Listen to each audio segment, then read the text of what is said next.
So I leave for a couple of days and all hell breaks loose, right? We're going to be talking about the two SNP profiles that was recently brought up in a Zoom hearing referencing the Bryan Kohberger case. I know there's been a lot of questions and concerns. Last night we did a live. I wasn't really knowledgeable on it because a few days I've been traveling, been in the air.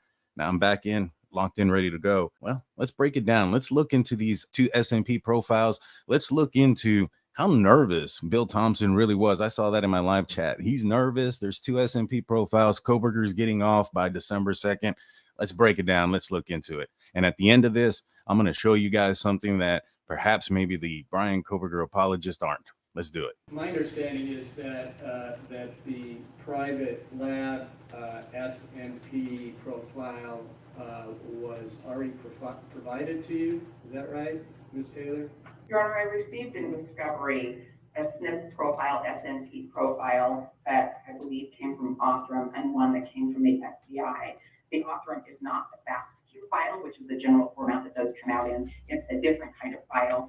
So right there, she just said that there's a different type of file. It's not the FASTQ file. So that kind of tells you a little premises about what we're going to listen to is that there is two different types of files for the same profile. And I think that it gets well explained here in a second. And it's a smaller data file than the FBI data file. And so I think that there's some issues with what we received from Othram. We have that. We have what the FBI file is, although it's missing a good percentage of information. And we'll be talking to the state about some of that later. But they've provided some things. We think it's sufficient. Okay. Obviously, I'm asking to look at all this because I can't make informed decisions if I don't. Is my understanding was maybe there was one SNP profile, but now I'm hearing that maybe there are two, one from the FBI and one from the private lab. That's correct, Your Honor. And the difference is that the one from the private lab is the initial profile that the private lab analyst created from the DNA, the portion of the DNA sample. Right. Then what was transferred to the FBI was after that original SNP had been uploaded to a database, access to the database was transferred. And it's our understanding that once a SNP is put into one of these databases, the database adjusts the SNP to fit what their criteria are for them to do their searches. So there are differences between the entirety of the two SNPs. Mr. Nye, you're very knowledgeable on this. Jump in if I'm not stating it clearly. And so in an exercise of caution, we wanted to make sure the defense had both.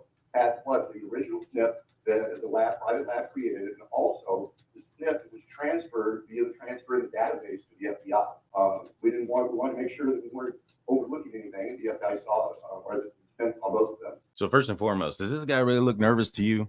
Why? Because he scratched his forehead at one point, says the word I don't see it. He looks pretty calm, not nervous at all. I mean, I would have assumed some other telltale signs, some sweating, some maybe redness in the cheeks, things of that nature when somebody is clearly under pressure or under duress. And I'm not seeing that here. Not at all. I don't see anything about nervousness whatsoever. But before we continue, let me kind of explain what I think he's trying to say. So you have the profile that's initially created. Then you have to put that SNP profile into a database. So like, for instance, Ancestry, 23andMe, whatever the case is. And then once it gets into that database, it is altered so that way that database can use that information so they can do their searches. Think about it like this. Like if you were to have an MP3 player that only plays MP3s and you were to have downloaded a WAV file, well, that WAV file is not going to play on the MP3. And let's just say it's a song, right? And you go and you convert it, you put it into your phone, it converts to an MP3, and now you can play it. It's two different types of files, but it's the same song. It's the same music. It's not different. And that's kind of what what he is saying. He is saying that they enter it, and in order for it to be, for people to be searched, it has to basically, in my opinion, I'm not a geneticist or any of those things, but from what I understand is it's got to be broken down. And there's certain traits and things of that nature, certain genomes that are being pulled together. And we are told, we understand that, like I just said, the databases adopt the SNPs to their search components, and so they're going to look slightly different. Okay, thank you. You want to add? Now let's move forward a little bit, and I'll show you guys something a little bit different that basically isn't being played around anywhere else. I wonder why. Let's see. Particularly since it is our position, defense has a fundamental misunderstanding of the difference between SNP profiles and traditional DNA comparisons and how that process works. When we start talking with statistics and those sorts of things, those don't necessarily apply in the investigative genealogy world. So I don't want there to be false expectations. I certainly don't want the court to be misled relevance exist that do not. Well, I understand. That's exactly what I've been saying this entire time. That these things, even though there's 2 SNP profiles, there could be 50 SNP profiles. It doesn't make a difference. It don't make a difference. That doesn't change the fact that Bryan Kohberger's DNA matched the DNA that was on the sheath through an STR profile that had nothing to do with the SNP profiles. And if you don't believe me that the SNP profile cannot affect the STR profile, well, why don't we ask the defense's witness? So my question or my angle wasn't necessarily the science or anything behind it, like to that extent. It's that an STR profile is created first, and then you have the genetic stuff and the SNP profile. My question is, if something was done in your lab incorrectly, whether it was mishandling, contaminating thing, or perhaps there's nothing chain of contaminated custody, because she doesn't have or DNA. anything. There's nothing there. That's Do you not have the that's, DNA? I thought you don't have the DNA. No, I do not have the DNA, but that does not mean that it doesn't come to the lab with contamination. You have to think. I'm talking DNA about that's when been you did it, though. I'm talking about. So one thing that needs to be preferenced first is that she had stated prior to this that they don't actually physically get the DNA at their genetic lab. They get basically a list of names, and they have to go through all sorts of stuff to find out who this person is. I'm not sure how much contamination / how much interference or chain of custody can be lost with the transfer of names. You guys let me know in the comment section. So, like, well, my thing is basically what I'm trying to say is if something was done inappropriately or wrong, or they used the wrong you mean like from the ancestry beginning, or Daniel? 23. Like, when are you No, talking? I'm talking about after the STR profile. If something goes wrong and there's a mishandling, whatever the case may be, how would that get the STR profile thrown out? well, right? the STR profile is not it's not created with the genealogist. It's created with the state crime lab or the local crime lab. So if whatever that He's talking about before you ever get it, Gabriella. He's Right. talking about What I'm saying is there's an STR profile.